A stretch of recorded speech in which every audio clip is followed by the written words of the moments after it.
Yorkshire. Machine breakers, Luddites, march by night. Their targets, the new machines being introduced in the woolen industry.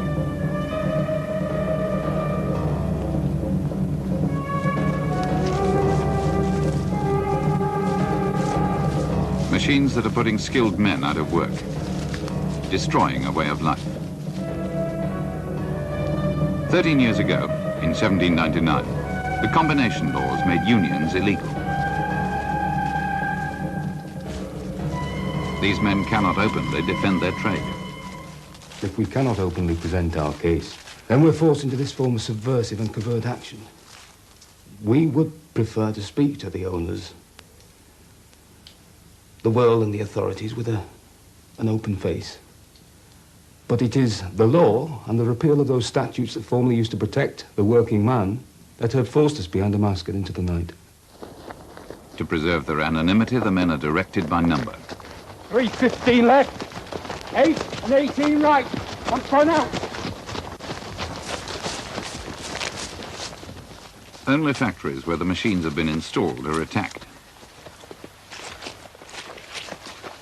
Only the new machines are broken.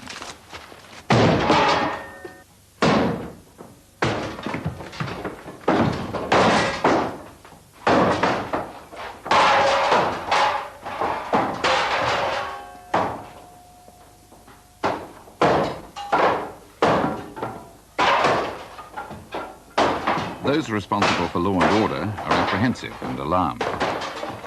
Look, I've been inundated with reports of machine breaking. Huddersfield Magistrate Joseph Radcliffe. The country's swarming with illicit gangs. Some of them have been seen drilling under men we must presume are their leaders with sticks, pikes, hammers and muskets. There have been reports, rumours of arms caches. We are facing nothing less than revolution. Machine breaking is organised by secret committees, illegal combinations. Principles and purposes of our association will now Behind these masks are croppers, the craftsmen under threat. We're banded together to assert the rights of labour and to resist the exploitation by capital. Our methods will be persuasive argument, the united representations of our claims, and, if need be, the removal of these machines that now threaten our labour and our way of life. To administer an illegal oath is punishable by death. Affirm, then. I do declare and solemnly swear that I never will reveal the names of persons who comprise this secret committee. To swear an oath risks transportation to the And I do colonies. further swear to use my best endeavours to punish by death any traitor or traitors should any rise up against us. So help me God and bless me to keep this my oath inviolate. The ideas behind these committees come from a long, radical and secret tradition. Kiss the book. You are now twisted in. Show more light.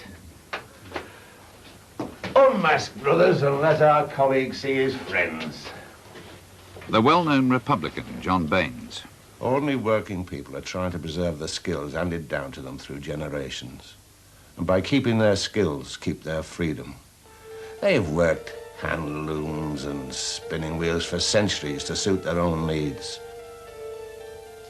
Their work is their way of life, and their wealth lies in their labour.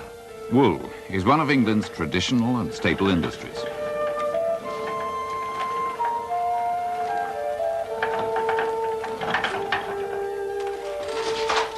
For centuries, in cottages up and down the land, life and work has revolved around wool.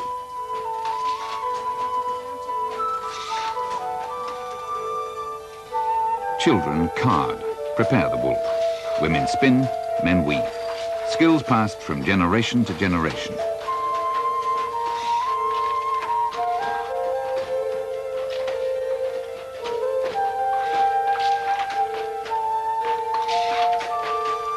But it is a world that's changing. The flying shuttle has transformed weaving. Looms now produce in a day what once took a week. In the final stage of woolen manufacture, the cloth is cropped or shaved, the fleecy surface made smooth.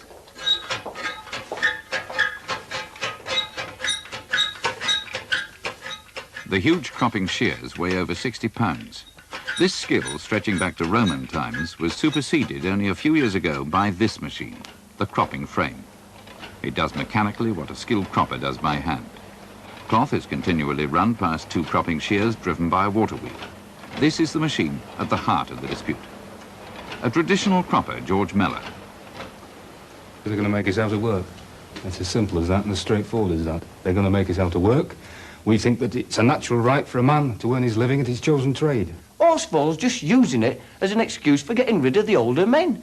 Cartwright said he's going to introduce these machines just on an experimental basis. In went the machines and out came the men. Remember this as well, it's not just individuals who are out of work. Small cropping shops like this, many of them are going to the wall because the small man can't compete with a factory. It's the cropping shops, incidentally, which do the best work which are going to the wall. Because very often they're the people who take most pride in the work and have made Britain famous for the export of wool throughout Europe. These men used to be the aristocrats of England's most important trade. In Parliament, after all, the Lord Chancellor presides from the woolsack. Until 18 years ago, when the war with Napoleon began, wool was the nation's single largest export. All right, Jack. All right. The skill of these men can increase the value of the cloth by as much as a third. After an apprenticeship lasting 7 years, they become amongst the best paid workers in the country. How you doing, young'un? All right, Bill. Good. Well, you keep hard at it, eh? Small cropping shops may be unable to invest in the new machines, but progressive manufacturers believe the change is inevitable. Among them is William Cartwright. To stay in the trade, I must produce cloth as cheaply and efficiently as possible. I can't take care of those whose skills are no longer required. That way I'd go out of business. There'd be no work for any of my people. I know that to stay in business, I must move with the times. Now, the croppers should know that to stay in work, they must do the same. They seem determined to obstruct progress. The introduction of the new machines comes at a time of great distress in the economy. A series of bad harvests and the long war have brought a virtual collapse of trade. Work, even in the new mills, is scarce. Time's hard. So the poor, already dependent on parish relief, are joined by out-of-work croppers, whose wives and families are used to high wages. I mean, before, we was making a good life for ourselves and really working towards a, you know, have good home, and suddenly it stops. We've had to sell things. I've had to sell my wedding ring, what was my grandma's, and passed down to my mother's, and what I really wanted Anne to have. We've had to sell it. Mary Bamforth is married to John, who lost his job at Cartwright's. Anne is their elder daughter. Well, the more they brought in, the new machines and things, the less men they needed. And Look, Cartwright, wouldn't it? aye, That we could trust him. I suppose he thought I was, well, maybe a bit old for the job. They let the older men go off first, didn't they? But he's stronger than younger men. Ah, well, it doesn't matter very much. I mean, they prefer the younger men because they can use the younger men on the machines, you see. They don't need the skill, do they? But then there was, you know, that was one of the great shocks that Cartwright, you know, he's worked for him for quite a long time, and there was kind of no loyalty, was there? No. You just let them go, you know. People have been working there for a long time, and he was never friendly to us. Strange. He was We always... just became unprofitable. Mary used to be proud of the table she kept. Well, at least it sticks to a spoon today, doesn't it? Once she served meat every day. Now the family rarely gets anything more than oatmeal gruel. No, you've got to eat it, otherwise you'll get Jack Frost going into your chest. How are we doing for lunch, Mary? It'll be all right for a bit. Unless you've got each other, eh? You can play jumping jack after. I mean, it's gotten worse and worse. I mean, now we just live off oats, really, don't we, and blue milk. That's the milk what's had the cream taken off for those what can afford butter and cheese. The likes of what we haven't seen for quite a while, I can tell you. I mean, we, at first, just didn't want to go and get the poor relief. I mean, in a way, it's harder for us, because we've been used to having stuff. I think it's easier for them that's not had much, because they know how to cope with it all. Because your pride, your dignity... There's so many on it nowadays anyway, I mean, You've no choice. you just wait all day in that bloody line. Widows and war-wounded, the old and the infirm stand in line with croppers in the queue for the poor relief. John Bamforth waits with his 2 younger children. The poor relief system used to be the envy of Europe for the fair and humane way by which parish officials dole out relief to the needy.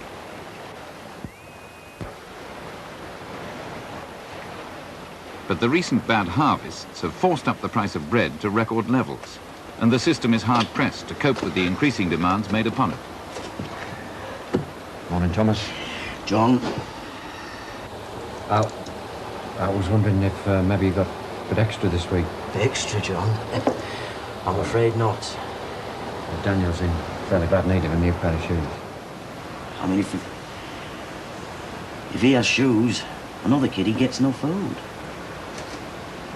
You know how it is, John. I'm not being nasty or anything. I understand. Everyone gets treated the same. And it's my job to see that they do. I'm sorry, but maybe next week. It's all right, Thomas, I understand. Thank you. Thank you, Alice. Bye, John. Bye-bye. For the little ones as well, it's dreadful. I mean, suddenly they don't know why suddenly Daddy's at home and there's no food to it, and it's very hard to explain that to them without wanting them to worry, but making them realise that it's all changed. I mean, well, you can see John, I mean, he's just gone down on himself, haven't you? Aye, and you feel... I don't know, you feel so angry. You've been kicked, you've been hurt, and you want to hurt somebody back. It's not as if I've just lost my job for a time and I can get another one. It's just that me and people like me have become obsolete.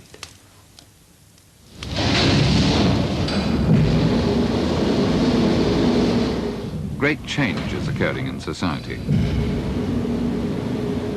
The Bamforths may appear to be the victims of one machine in one trade, but their plight is part of a revolution taking place in industry, brought about by mechanical invention.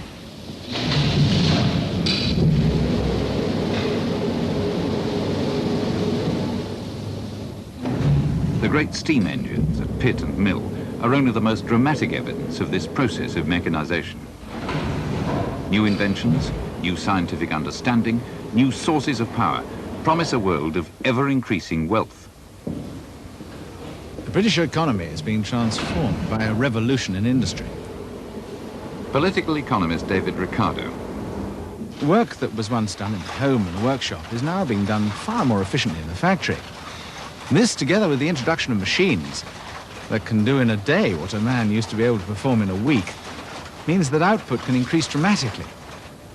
We could very easily be caught up in a spiral of increasing wealth. Steam may be dramatic, but water drives the woolen industry. Here, the revolution in manufacturing has such momentum that it's occurring despite the calamitous state of trade and the European war. This is Enoch Taylor's workshop at Marsden. Once it produced tools for the agricultural trade, and it still makes the famous sledgehammers known locally as Enochs. But his iron is now forged by mechanical hammers, driven by water wheel.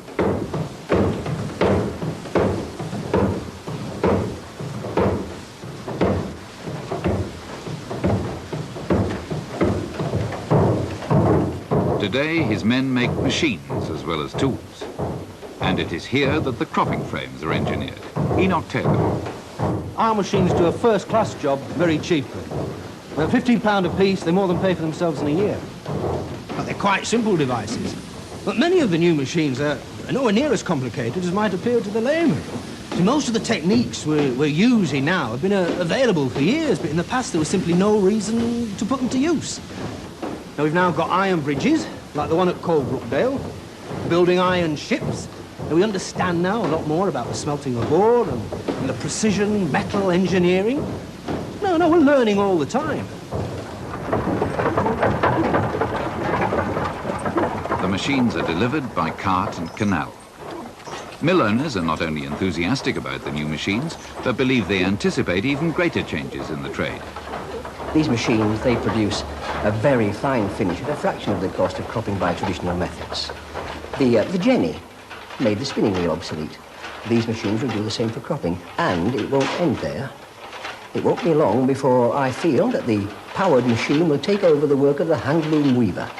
See, the woolen manufacture, which has been for generations now a cottage craft, is being turned into a great industry. We've seen the results of these machines, and they certainly don't do the same job as we do. Trouble with them is, they're too flat.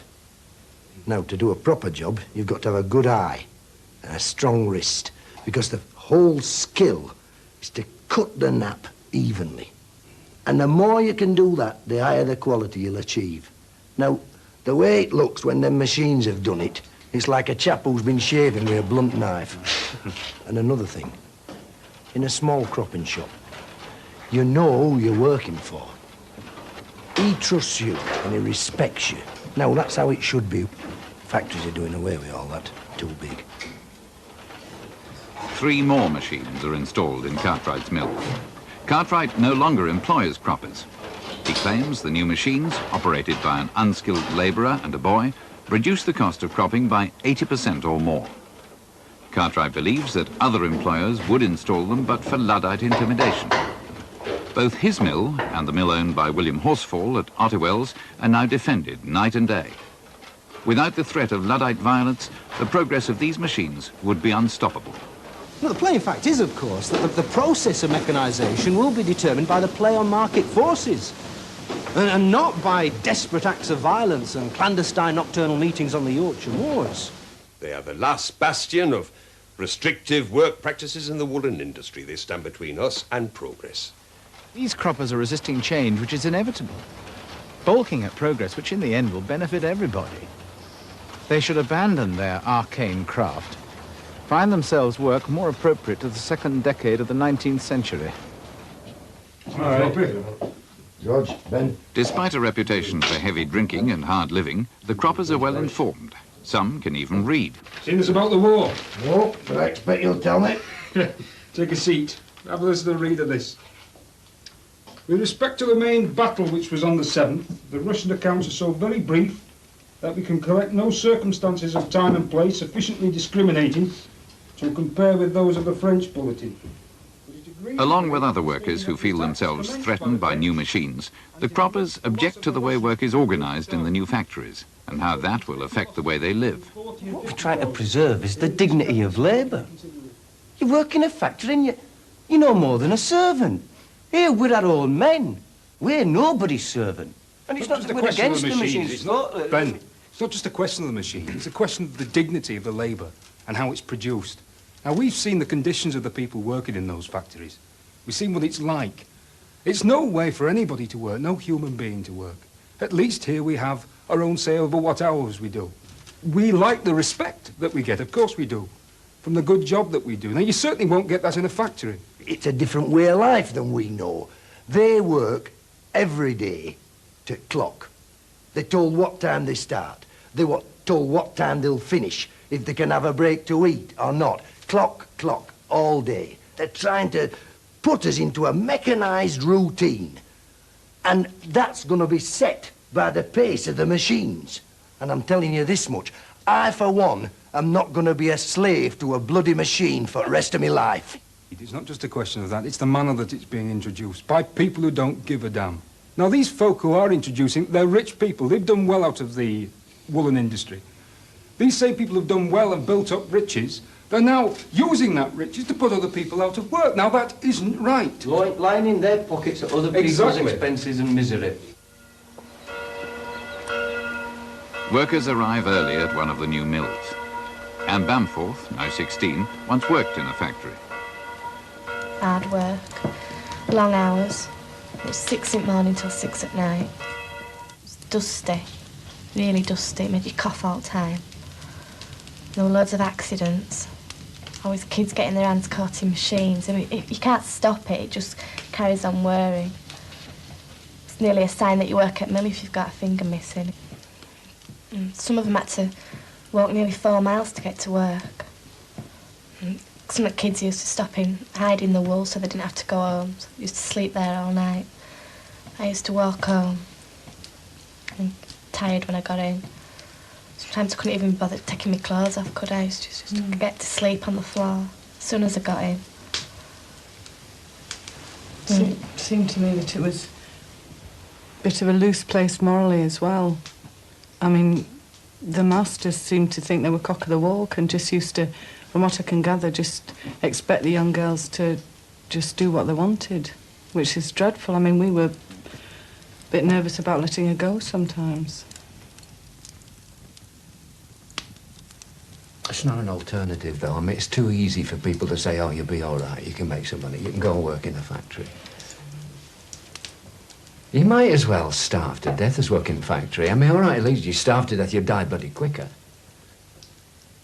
That's no life. Such angry sentiments are echoed at regular meetings in alehouses like the Crispin Inn, Halifax, where politics are discussed. The croppers are joined by weavers, like Henry Smith. I mean, there's power looms over in Lancashire in the cotton mills now. If they bring them over here, it's not going to be 5,000 croppers out of work. It's going to be 250,000 weavers. That's an army. Yeah. Did you hear that? 250,000. It's an army. Now, if we were to combine together with them lads, organise ourselves, we could go out and raise them mills to the ground. Wait a minute. I talk about revolution, but I'm not talking about revolution in the next half hour. You've got to organise more than you are now. You're a small group in a small area. There's masses of men over the country who'll be prepared to join us. They want to protest within the law, but they remember the attacks made on stocking frames in Nottingham last year. We must do something positive. We know. I don't mean what the... Well, all right. I know there were frame breaking and stuff at Nottingham, but if that's what you have to do, then that's what you've got to do. At least it's action, and we need to bloody well act. Action act. I'm talking about time to act, and now is not time. I'm talking about time, too. It takes too long. Give us time to amalgamate better, to combine with other groups. And while we're doing it, we can use the time to do something quite useful, and that is, and this is what you're not going to like, go and see the mill owners. Oh. John, if that's a suggestion you've got to make, you might as well keep it to yourself. Billy. No, Billy, John's right. John's right. Just from the political point of view, and the way it puts us in a good light with the local people, I think that's a good idea. Aye. We go to them. How long will it take? We go to see them, we put certain proposals to them. We've got to let them know what the local people think about this. They've got control and power over our lives. We've got to make them aware of what's happening here, Billy. You think they'll listen to you? What proposals? They may not listen to us, but we can make certain proposals? things. And then we have the moral upper hand. If they choose not to listen to us after that, then that be on their account. And that's what we're going to do here. And you think if you go to the likes of Cartwright and Horsfall and ask them to give money to us out of their own pocket, they're going to listen to you? Are you really telling me that? It's because you might as well bang your head against that fireplace if that's what you think. At least we've confronted them with our grievances.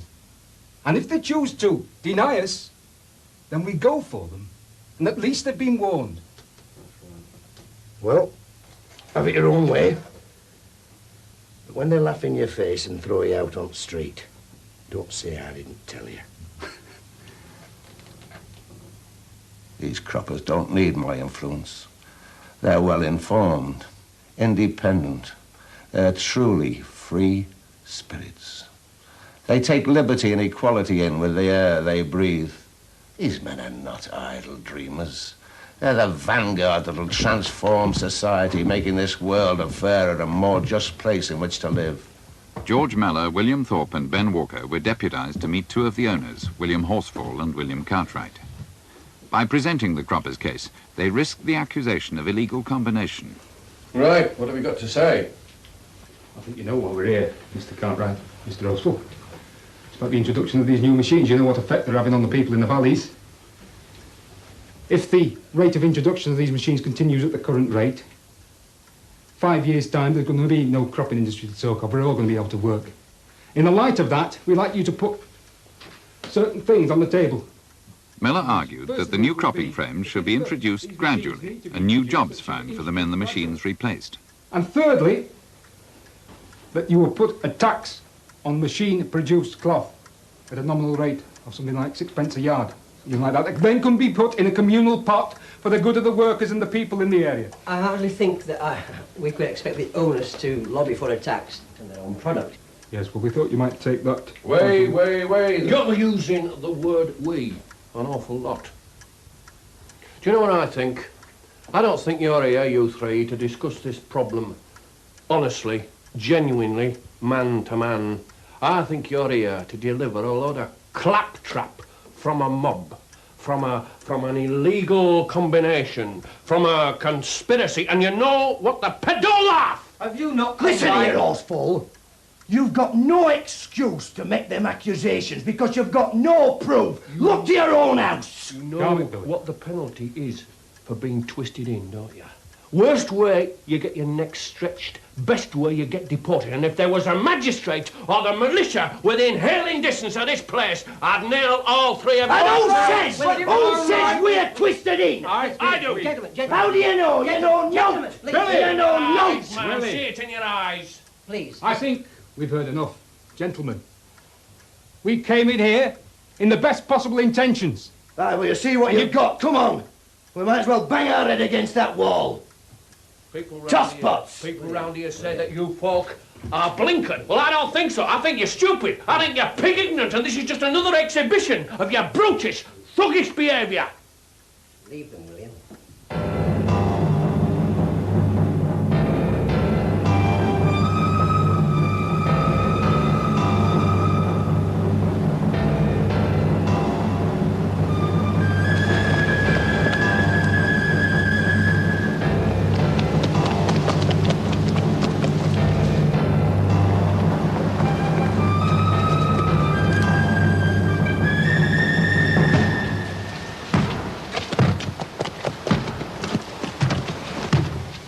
It was William Hinchcliffe's mill at Leigh-Moor that was the next to be attacked. Get in there, get the owner.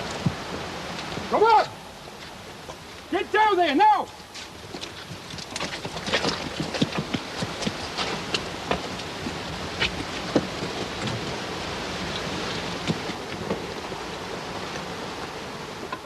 Number 18, get round and guard those doors. Number 3, don't wait!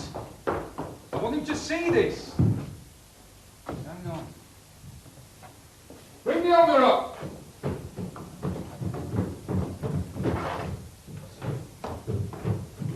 Thank you, Mr. Hinchcliffe.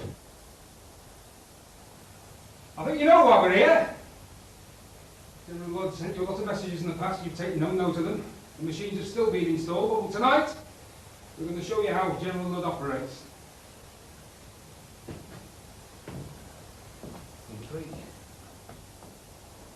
Enoch made him. Aye. And Enoch will break him.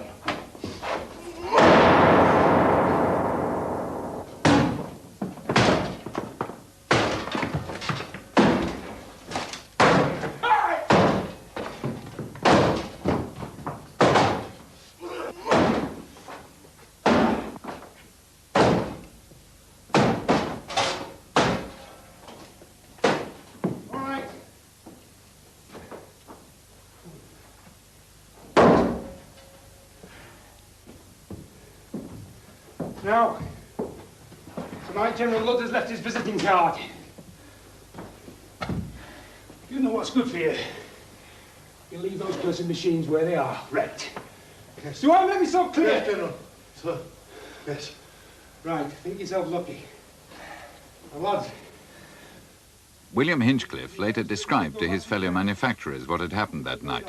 They look like a bunch of clowns when they come in all dressed up. I don't know what, I couldn't help myself not laughing when they came in. And my gun hadn't been so far away from my bed. I tell you, they'd have been running off and no damage would have been done. But they're organised, this is what I'm saying. They know what they're doing, so you've got to be prepared. I'll tell you something, Mr. Radcliffe. If they'd have done to Ottywell's mill what they did at Hinchcliffe's, I wouldn't be sat here right now. I'd be up to my bootstraps in Luddite blood. The meeting, chaired by Magistrate Joseph Radcliffe, agreed to offer large rewards for information about the Luddites and discussed how best to defend their mills. And I've got half me damn workforce on guard. Now I'm down to 20% production because me men, me workforce, are guarding me damn mill. Have you managed with your mill then, Cartwright? Think you can sustain a siege? Yes, I have men armed inside the mill. I also have carboys of vitriol ready to pour down the stairs. I have barrels with nails and spikes protruding from them. The workers know about them, of course, and I suppose they'll go and tell everybody else what's there, and I hope this will deter them from trying to attack my property. Oh. With all due respect, Mr. Radcliffe, all you're talking about is fighting force with force. The owners, too, were divided about strategy. What we should be advocating is the repeal of the combination. The repeal of the combination law so that we can get around the table and we can discuss like human beings, because as long as men cannot get together and organise and defend their trade, they are going to resort to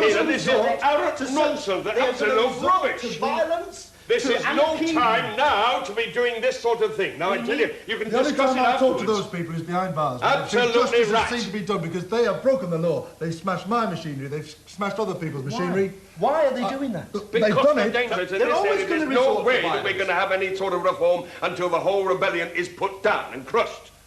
And I can assure you, gentlemen, that any Luddite that comes before me on the bench is going to be dealt with very, very severely indeed. Go and hang them all, I think. Yeah. Like the more strident mill owners, Radcliffe's life was under threat and his home guarded. As the magistrate responsible for law and order, he believed that the government should provide professional soldiers to assist the locally raised militia. I'm not at all convinced that London is fully aware of the gravity of the situation up here in the north. But once they are aware, I'm convinced that the garrisons will be strengthened with professional soldiery, despite the war in Spain against Bonaparte, to help us maintain proper law and order. The Home Office in London is ultimately responsible for law and order.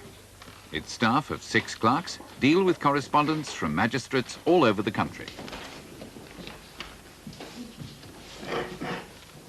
This is a new Office of State, created only 30 years ago in 1782.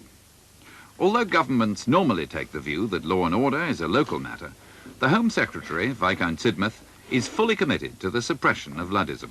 We have acted expeditiously.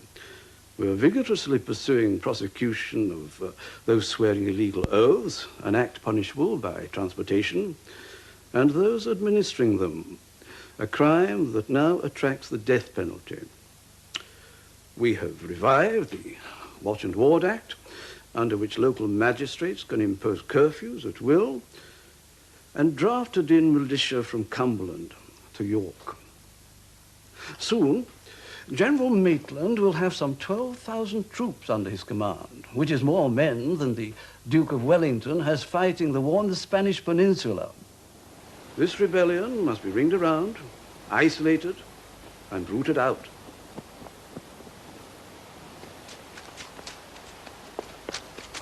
Ordinary people have no power. There's nobody who represents them. They have no voice or vote. Workmen's association is called illegal combination.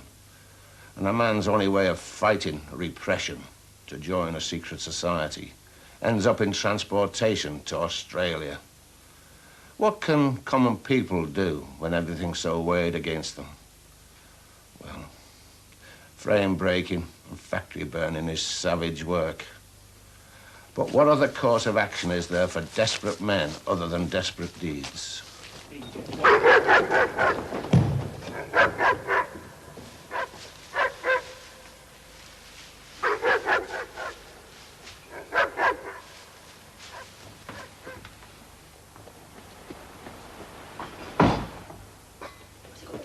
Cartwright's mill under attack. Wait, up, everybody up. Everybody up there, well, that's in the yard. Come on, wait. The bell was rung to summon the militia. Keep your heads down, I get that on. Take aim at the windows. Fire! Okay, return fire. Get on, Will. Right, number 3. With a hammer with it, crouch to the door on the left. Number 8, number 15, down to the door on the right with the axis.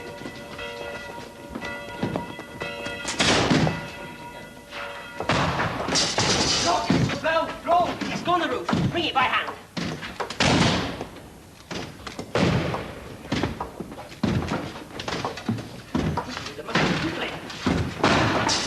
Get the vitriol to the stairs. And the spikes.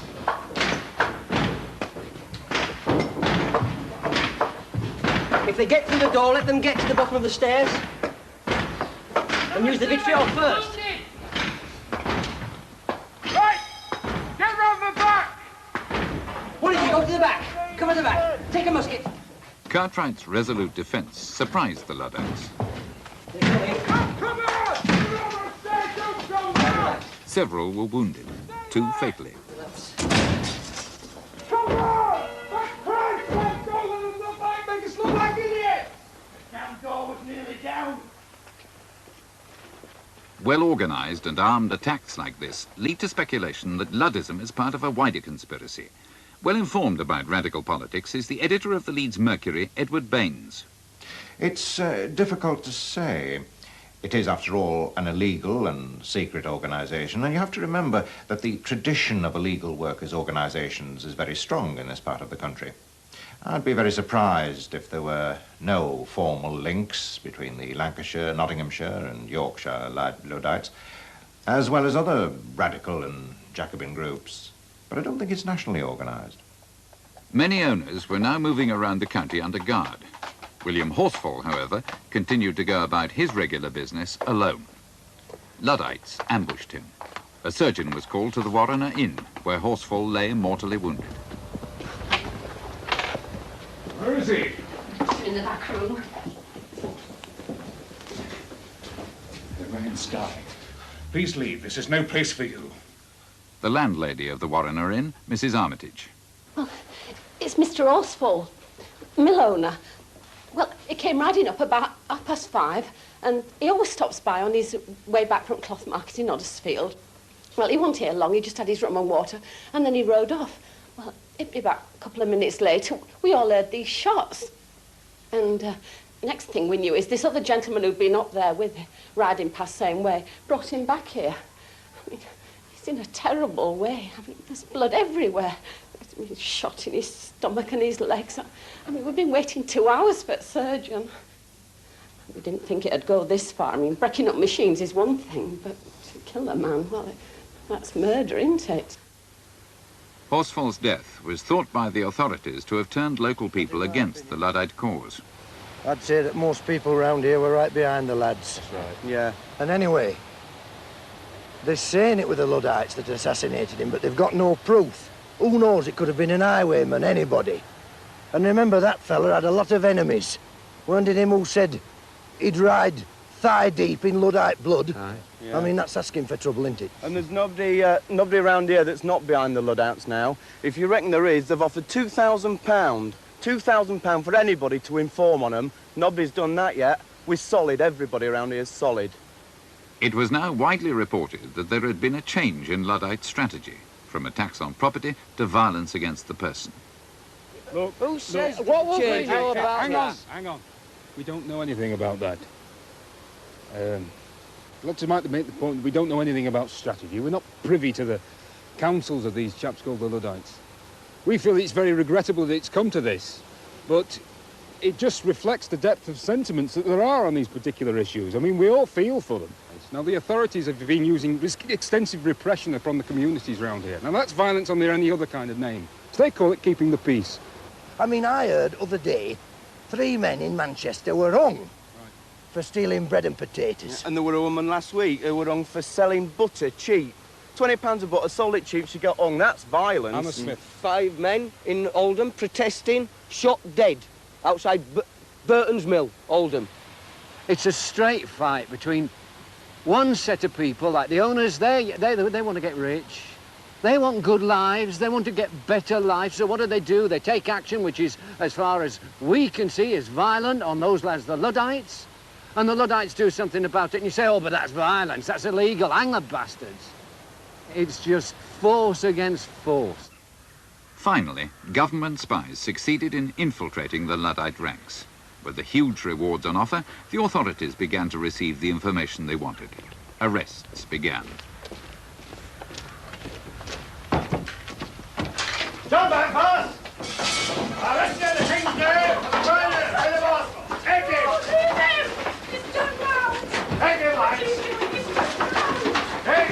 Quiet, woman.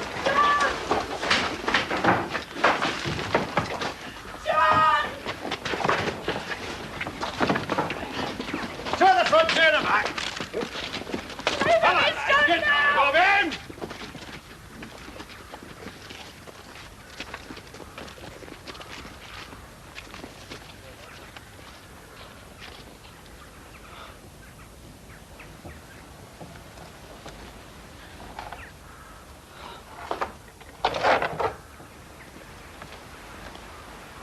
Bastards!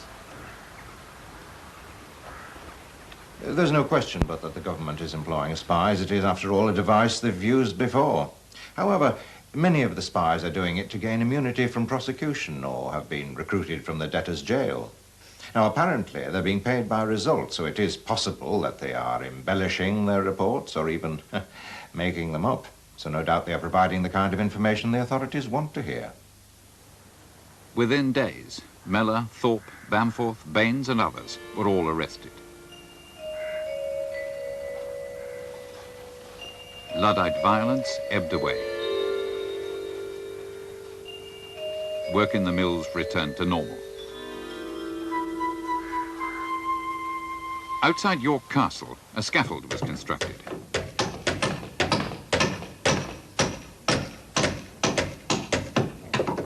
A special commission had found 24 men guilty of swearing illegal oaths and destroying property. 7 were sentenced to transportation, 17 to death.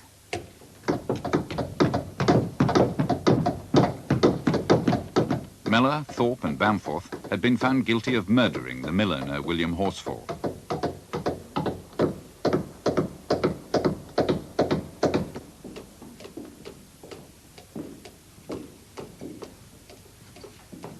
Inside the castle, prisoners awaiting death were encouraged not only to confess to the prison chaplain, but to name other Luddites and to give information about their organization and arms caches.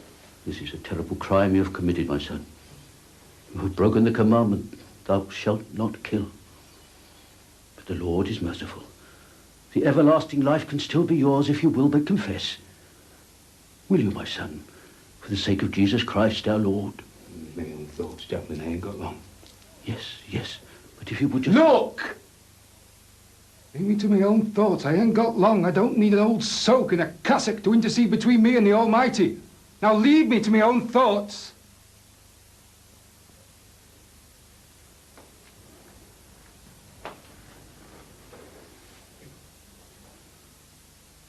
There are still those not yet apprehended. Their souls are doomed to eternal damnation. But you could save them if you will confess and are seen to confess. Can you keep a secret? Yes. So can I. Forever is a very long time. Salvation or damnation, it is for you to decide.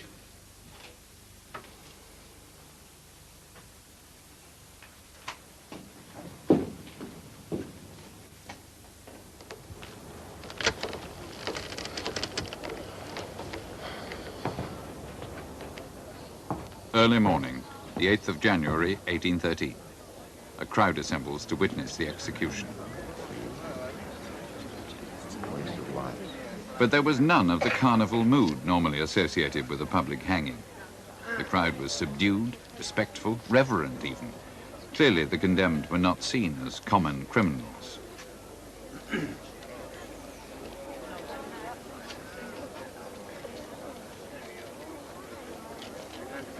Extra militia had been drafted in to protect the scaffold. The authorities thought there might be a desperate last attempt to rescue the men.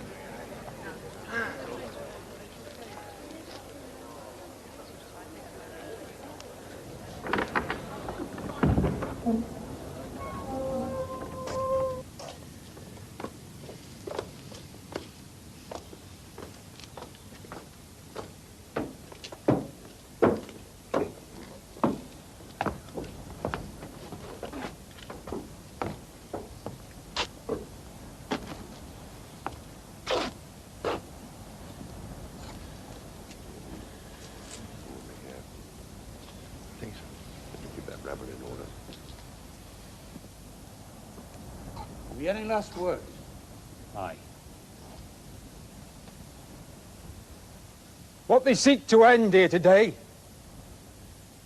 has only just begun. Our bodies may return to the dust from whence they came. But our ideas and our ideals are immortal and will live on in the hearts of those who come after us. For my part, I know some of my enemies may be here. If they be, I freely forgive them and all the world. And I hope the world will forgive me. Let them that put me here look to their own necks.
As I was walking back home from the gallows, as I was walking all through the sad day, none could I see but my own darling husband, wrapped up in red worsted and cold as the clay. Beat the drum slowly and play the fife lowly, sound the dead march as you bear him along. Into his grave throw a handful of roses, so brave goes my lover down to his last home.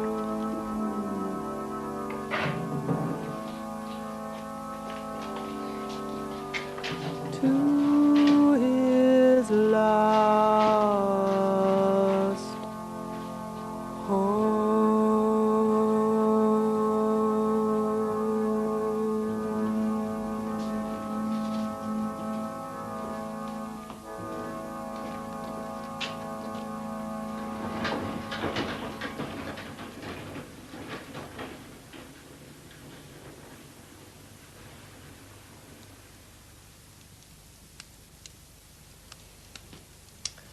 It's all just so wrong. All the livelihoods of generations are just breaking up. It's just an age of extremes. You've got the extreme of poverty and the extreme of prosperity walking together hand in hand. And someone's got to find the middle way, the balance between progress and just the dignity of life. Mary Bamforth buried John. The bodies of Mellor and Thorpe were dissected. Even in death, their influence was feared. They have no grave. Well, they did what was right. They did what anybody would have done. They were right in what they did. It wasn't that they didn't want change, it was they didn't want change that had destroyed people's lives like it has done. Like it's destroyed our lives.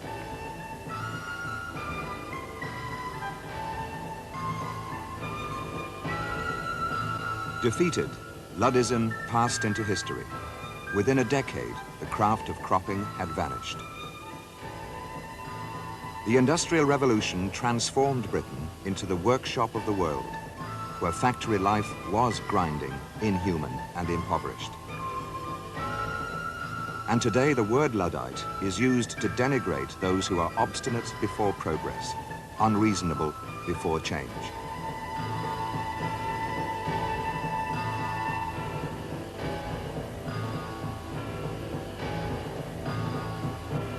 Mothers and daughters hear tales of our loved ones. Remember my story and pity my fate. Remember the croppers who went to the gallows. Remember the lessons for all of our saints. Beat the drums proudly and play the fife loudly. Come sing a brave song as you fight for your lives. Over the graves scatter flowers of remembrance for the band of bold croppers cut down in their pride. Remember the croppers cut down